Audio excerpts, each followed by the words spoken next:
Hello friends, welcome to Kavitha Suresh vlogs. అందరు ఎలా ఉన్నారు? బాగున్నారా? నేనైతే చాలా చాలా బాగున్నా. మీరు కూడా బాగున్నారనే అనుకుంటున్నాను. ఈరోజు వచ్చేసి ఒక మంచి వీడియో అయితే మీ ముందుకు తీసుకొని వచ్చేసానండి. అదేంటంటే ఒక్క మధ్యతరగతి ఇల్లాలుగా నేను కొన్ని పద్ధతులను అయితే అలవాటు చేసుకున్నాను. ఎంత కష్టంగా ఉన్నా ఆ పద్ధతులను అలవాటు చేసుకున్నా. దానివల్ల నేను ఎంత సేవ్ చేసుకుంటున్నాను, ఆ అమౌంట్ ఏం చేస్తున్నానో మీకు చెప్తాను. కొన్ని టిప్స్ అయితే అవి కన్నా మీరు ఖచ్చితంగా పాటిస్తే మీ దగ్గర కూడా ఎటువంటి సమస్యలు లేకుండా ఉంటారండి డబ్బుకి. సో ఫస్ట్ వచ్చేసి ఒక మధ్యతరగతి ఇల్లాలుగా నేను అలవాటు చేసుకునేది ఏంటి అంటే, ఎవరిని అప్పు అడగకూడదు, ఎవరిని కూడా అప్పు అడగకూడదు అని చెప్పి గట్టిగా ఫిక్స్ అయ్యానండి. మనము అప్పు అడిగితే మనకు ఒకరు అప్పు ఇస్తున్నారు అంటే మనకు లేని అవసరాలు కూడా గుర్తుకొస్తాయి. ఓకే, ఇప్పుడు డబ్బులు వస్తుంది కదా, ఆ డబ్బుకి ఈ వస్తువు తెచ్చుకుందాం, ఈ అవసరం తీర్చుకుందాం, మళ్ళీ మన దగ్గర ఉన్నప్పుడు ఆ అప్పు తీర్చేయచ్చులే అనే ధీమా వస్తుంది. అప్పుడు టైంకి వాళ్ళకి డబ్బులు అనేది మనము ఇవ్వలేకపోతే అది ఇంట్రెస్ట్ అనేది పెరిగిపోతూ ఉంటుంది. అది అలాగే ఉంటుంది. వాళ్ళు ఫోర్స్ చేస్తే దానికి మళ్ళీ పక్కన వడ్డీ తీసుకొని వచ్చి మళ్ళీ కట్టడం, ఇలా అప్పుల్లో కూరికిపోతాం. అందుకే స్ట్రాంగ్గా ఫిక్స్ అయ్యా అప్పు అడగకూడదు అని చెప్పి.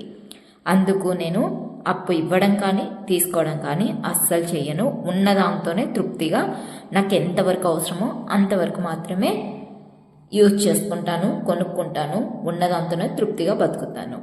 అలాగే రెండోది వచ్చేసి సేవింగ్స్. ఇప్పుడు నాకు వచ్చిన అమౌంట్లోనే ఖర్చులు చూసుకొని ఒక లిస్ట్ ప్రిపేర్ చేసుకుంటాను.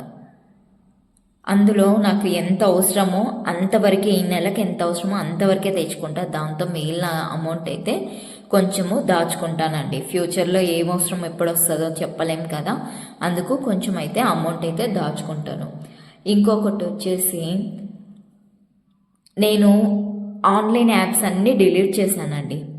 మీషో, ఫ్లిప్కార్ట్, అమెజాను, ఈ అజియో, ఇవి యాప్స్ అన్నీ ఏవైతే మనం ఆన్లైన్ చేస్తామో అవన్నీ కూడా డిలీట్ చేశాను. దాని ద్వారా ఆఫర్స్ వచ్చిన ప్రతిసారి, నోటిఫికేషన్ వచ్చినసారి నాకు తెలియకోకుండానే నేను ఆన్లైన్ షాపింగ్ అనేది ఎక్కువ చేయడం వల్ల నేను చాలా లాస్ అయితే అవుతున్నాను. అందుకని చెప్పి అవన్నీ యాప్స్ అన్నీ నేనైతే డిలీట్ చేసేసాను.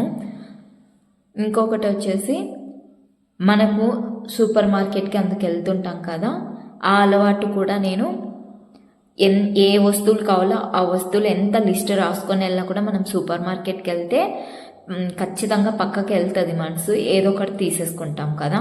అలా లేకోకుండా నేను జనరల్ స్టోర్స్కి అయితే వెళ్తానండి. చిన్న చిన్న కిరాణా స్టోర్స్ ఉంటాయి కదా, అలాంటి వాటి దగ్గరికి వెళ్తాను.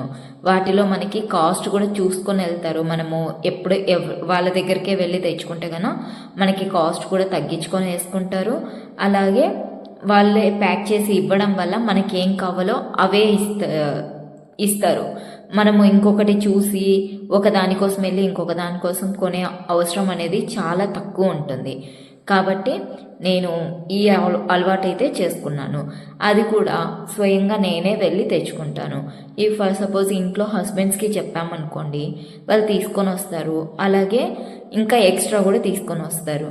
ఉంటాయిలే, మళ్ళీ మళ్ళీ అడుగుతారు మనల్ని అని చెప్పేసి ఒకటి తెమ్మంటే 3-4 తీసుకొని వస్తారు. దానివల్ల మనకు తెలియకుండానే అక్కడ చాలా అమౌంట్ అనేది లాస్ అయిపోతూ ఉంటాము.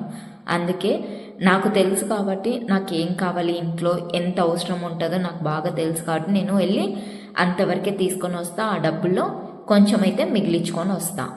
అలాగే నెక్స్ట్ వచ్చేసి మన దగ్గర ఇట్లా 500 నోట్స్ ఇలా ఉన్నాయనుకోండి, ఇవి తీసుకొని వెళ్తే షాప్లో చేంజ్ కానీ ఏదన్నా ఇవ్వడానికి ఇబ్బంది పడతారు. దానికోసమని మనము అనవసరంగా వేరే వస్తువు కూడా కొనాల్సి వస్తుంది. అలా లేకుండా మనకి ఎంత కావాలో అంత కరెక్ట్ చేంజ్ తీసుకెళ్ళామనుకోండి, మనకి ఏం కావాలో అదే కొనుక్కొని వచ్చేస్తాం. ఇంకొకటి కొనాలనే ఆలోచన ఉండదు, మన దగ్గర డబ్బులు కూడా ఉండదు కాబట్టి కొనుక్కోకుండా వచ్చేస్తాము. మనకి ఎంత అవసరమో అంతవరకే కొంటాము. అలాగే ఇంకొక పద్ధతి ఏంటంటే, నేను గూగుల్ పే, ఫోన్పే ఇవి వాడడం కూడా మానేశానండి. ఎందుకంటే గూగుల్ పే, ఫోన్పే ఉండడం వల్ల అసలు తెలియకోకుండానే చాలా అమౌంట్స్ అనేది వెళ్ళిపోతూ ఉన్నాయండి. రూపీస్కి 20 రూపీస్కి. అవి మనకి కళ్ళకు కనిపించదు కదా గూగుల్ పే, ఫోన్పే. అందుకు చాలా నా మంత్లీ చూస్తే గన అసలు నేనే నమ్మలేనంత ఖర్చు పెట్టేశాను. అందుకే నాకు ఇంకా అసలు ఏంటి ఇలా ఖర్చు చేస్తున్నా అని చెప్పి మొత్తం డిలీట్ చేసి క్యాష్ అయితేనే మనము చూసుకొని పెట్టగలము అని చెప్పి క్యాష్ని మాత్రమే నేను యూజ్ చేస్తున్నాను. దానివల్ల మనం ఎంత పెడుతున్నాం ఏంటి అనేది మనము చేతి నుండి ఇచ్చేది కదండి, ఇది కనిపిస్తుంది కదా. అందుకు భయంతో కొంచెం ఖర్చులన్నీ చూసుకొని కూడా మనము పెట్టగలుగుతాం. అందుకే నేను ఆ యాప్స్ కూడా డిలీట్ చేసేసాను. ఇంకొకటి వచ్చేసి పనమ్మాయిలు, మనం పని వాళ్ళు పెట్టుకుంటాం కదా, వాళ్ళని కూడా వాళ్ళు ఏంటంటే మనం వెళ్ళే ఆఫీస్కి వెళ్ళే టైమింగ్స్కి వాళ్ళు వచ్చే టైమ్స్కి అస్సలు సెట్ అవ్వదు. వాళ్ళు ఏదో ఎప్పుడో ఒక టైం వస్తారు, మార్నింగ్, ఆఫ్టర్నూన్ లేదా ఈవినింగ్ అలా వచ్చి ఒక హాఫ్ అన్ అవర్ వచ్చేసి వెళ్ళిపోతారు. ఇన్ హౌస్ క్లీనింగ్ అని అంట్లోనే కడిగేసి వెళ్ళిపోతారు. వాళ్ళకే నేను ఎక్కువ అమౌంట్ పే చేయాల్సి వస్తుంది. అందులో వాళ్ళకి ఇష్టం ఉన్నప్పుడే వస్తారు, మళ్ళీ లీవ్స్ అంటారు, సండేస్ రారు. సో దానికి చాలా వేస్ట్ అనిపిస్తుంది నాకైతే అమౌంట్. అండ్ వాళ్ళ ఊరికి వచ్చి చేసి వెళ్ళినందుకు మనం ఈజీగా ఎంత లేదన్నా బయట జస్ట్ కసుపు చుమ్మినందుకే మనకు 1000 రూపాయలు తీసుకుంటున్నారు. 1000-2000 ఇంకా గిన్నెలు కడిగితే ఇంకా ఎక్స్ట్రా అమౌంట్ అడుగుతున్నారు. అందుకే నాకు అదంతా కరెక్ట్ అనిపించలేదు.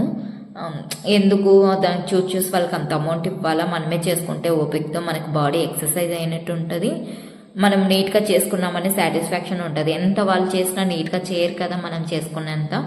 అందుకే నాకైతే అవసరం లేదు అని చెప్పేసి వాళ్ళని అయితే మానిపించేశాను. అక్కడ నాకు ఈజీగా 1000 రూపాయలు అయితే మిగులుతుందండి. నెక్స్ట్ అలవాటు వచ్చేసి ఈ అమౌంట్లో నేను సేవ్ చేసుకుంటున్నాను కదండి, అది వచ్చేసి ఖచ్చితంగా హుండీలోనే వేసుకుంటానండి. లేదు అంటే మనం బాక్స్లో పెట్టుకున్నాం అనుకోండి, మళ్ళీ అవసరం ఏదన్నా వస్తే తక్కువ అమౌంట్ అయితే తీయడానికి అయితే ఛాన్సెస్ ఉంటాయని చెప్పి తీయకుండా ఉండాలి అని చెప్పి నేనైతే కన్నా హుండీలో వేసుకుంటా. ఆ పద్ధతిని అయితే నేను అలవాటు చేసుకున్నా. అలాగే ఎవ్రీ ట్యూస్డే, ఫ్రైడే కూడా ఎంతో కొంత అమౌంట్ దాంతో వేయడము, ఆ పద్ధతి కూడా నేను అలవాటు చేసుకున్నా. ఒక 50-100 ఎంత ఉంటే అంత ట్యూస్డే, ఫ్రైడే. సో అది కూడా నేను ఒక మంచి అలవాటుగా క్రియేట్ చేసుకున్నా.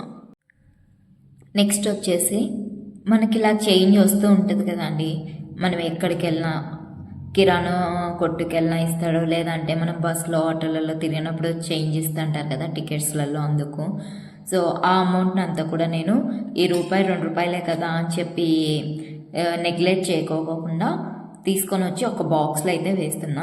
ఇది చూడడానికి ఇప్పుడు కొంచెం అమౌంటే అవ్వచ్చు, అదే మనం ఆ ₹2 అట్లా మిగిలినదే ఒక 1 year పాటు చేసామంటే ఆ 1 year తర్వాత చూస్తే అది మనకి చాలా పెద్ద అమౌంట్లా కనిపిస్తుంది. మనకి ఒక నెలకి సరిపడా అవసరాలను అయితే తీరుస్తుందండి. అందుకే నెగ్లెక్ట్ అయితే అస్సలు చెయ్యలేదు. నేనైతే ఇది ఒక మంచి అలవాటుగా చేసుకున్నాను. అలాగే ఇంకొక పద్ధతి అలవాటు చేసుకున్నానండి. కారం పొడి, ధనియాల పొడి, కొబ్బరి పొడి, ఇవన్నీ మనం బయట పొళ్ళు కొంటూ ఉంటాం కదా, పసుపు ఇలావి. అవి వచ్చేసి బయట ప్యాకెట్స్లలో కాస్ట్ ఎక్కువ, క్వాంటిటీ తక్కువ ఉంటాయి కదా. అందుకని చెప్పి నేనైతే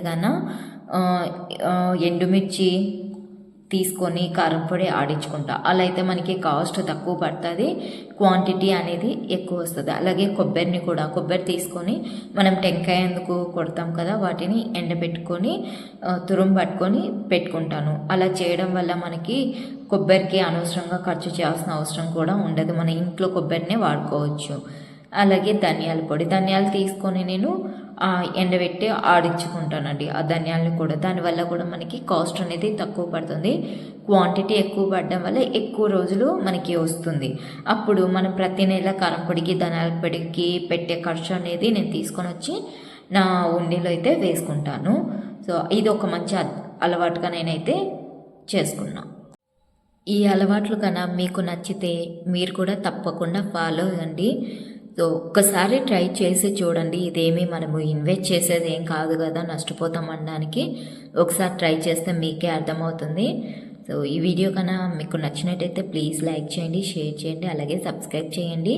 పక్కనే ఉన్న బెల్ ఐకాన్ని క్లిక్ చేయడం మాత్రం అస్సలు మర్చిపోవద్దు. అలాగే ఎలా ఉందో ఒక కామెంట్ అయితే పెట్టండి. అదొక బూస్టింగ్ లాగా నాకు. ఇంకా మీకు ఏమైనా వీడియోస్ వేటి మీదన్నా కావాలంటే చెప్పండి, వాటి మీద అయితే నెక్స్ట్ వీడియో చేయడానికి అయితే ట్రై చేస్తాను. Thank you for watching. Next వీడియోలో మళ్ళీ కలుద్దాం. అంతవరకు టేక్ కేర్, బాయ్.